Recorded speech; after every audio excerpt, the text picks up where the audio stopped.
Hello, അസ്സലാമു അലൈക്കും. നമസ്കാരമുണ്ട് എല്ലാ സുഹൃത്തുക്കൾക്കും, എല്ലാ നാട്ടുകാരായ എല്ലാ ജനങ്ങൾക്കും. നമ്മളുടെ സമഗ്ര കരിങ്ങത്താണി മേഖല സമഗ്ര സമിതി കരിങ്ങത്താണി മേഖല സംഘടിപ്പിക്കുന്ന പലസ്തീൻ ഐക്യദാർഢ്യ റാലി ഒക്ടോബർ 5 4 മണിക്ക് നമ്മളെ കാപ്പറമ്പിൽ നിന്ന് ആരംഭിക്കുന്നതാണ്. ഇതിൽ നമ്മളെ എല്ലാ മനുഷ്യ സ്നേഹികളും എല്ലാ മനുഷ്യരും, രാഷ്ട്രീയമില്ല, ജാതിഭേദമന്യേ എല്ലാ മനുഷ്യരും ഒന്നിച്ചു നിന്ന് നമ്മളെ പലസ്തീൻ്റെ മക്കൾക്ക് വേണ്ടി പോരാടാൻ പോവാണ്.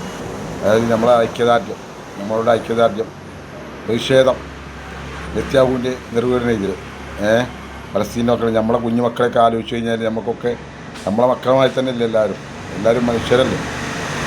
അപ്പോൾ എല്ലാവരും നമ്മളെ അരക്കുറമ്പ്, കരിങ്ങത്താണി, വട്ടത്തൂര്, പൂവത്താണി, ഊത, നാട്ടുകല്ല്, താഴേക്കോട്, അങ്ങനെ എവിടെ നിന്നൊക്കെ ആളുകൾക്ക് സഞ്ചരിക്കാൻ പോയിക്കോ അവിടുന്ന് എല്ലാം സംഘടിച്ച് നമ്മൾ ഈ ബഹുജന റാലി വൻ വിജയമാക്കണം. 4 മണിക്ക് കാപ്പറമ്പിൽ നിന്ന് ആരംഭിക്കുന്നതായിരിക്കും. കാൽനടയാണ്. എല്ലാവരും നടന്നിട്ട് നമ്മളെ പലസ്തീൻ്റെ കുഞ്ഞുമക്കൾക്ക് വേണ്ടിയിട്ട് എല്ലാവരുടെയും അകമഴിഞ്ഞ സഹകരണം എല്ലാവരിലും ഉണ്ടാകണം. സഹകരണം വേണമല്ലോ, കാരണം നമ്മളെല്ലാം മനുഷ്യരാണ്. മനുഷ്യർക്ക് വേണ്ടിയിട്ടുള്ള പോരാട്ടമാണ്. മനുഷ്യരുടെ ജീവന്, കുഞ്ഞുമക്കളുടെ ജീവന് വേണ്ടിയിട്ടുള്ള പോരാട്ടമാണ്. അപ്പോൾ അതിലെല്ലാവരും അണിനിരന്ന് വളരെ ഉഷാറായിട്ട് നമ്മളെ ഈ റാലി വിജയമാക്കണം. എല്ലാവരും പങ്കെടുത്ത് എല്ലാവരും ഉഷാറായി നല്ല ഒരു ഇതായി ജനങ്ങളുടെ ഒരു ആകപ്പാട് ഒരു എന്താ പറയുക, ജനകോടികൾ അണിയണം എന്നാണ് നമ്മളത്.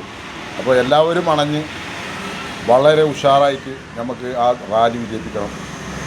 കരിങ്ങത്താണി മേഖല സമഗ്ര സമിതി സംഘടിപ്പിക്കുന്നതാണ്. അപ്പോൾ അതിൽ ഒരു ഇതുമില്ല, എല്ലാവരും പങ്കെടുക്കുക, വൻ വിജയമാക്കുക. എല്ലാവർക്കും നമസ്കാരം. അപ്പോൾ ആരും മറക്കണ്ട, 4 മണിക്ക്, വൈകുന്നേരം 4 മണിക്ക് ഞായറാഴ്ച എല്ലാവരും കാപ്പറമ്പിൽ എത്തിച്ചേരുക. എല്ലാവർക്കും നമസ്കാരം.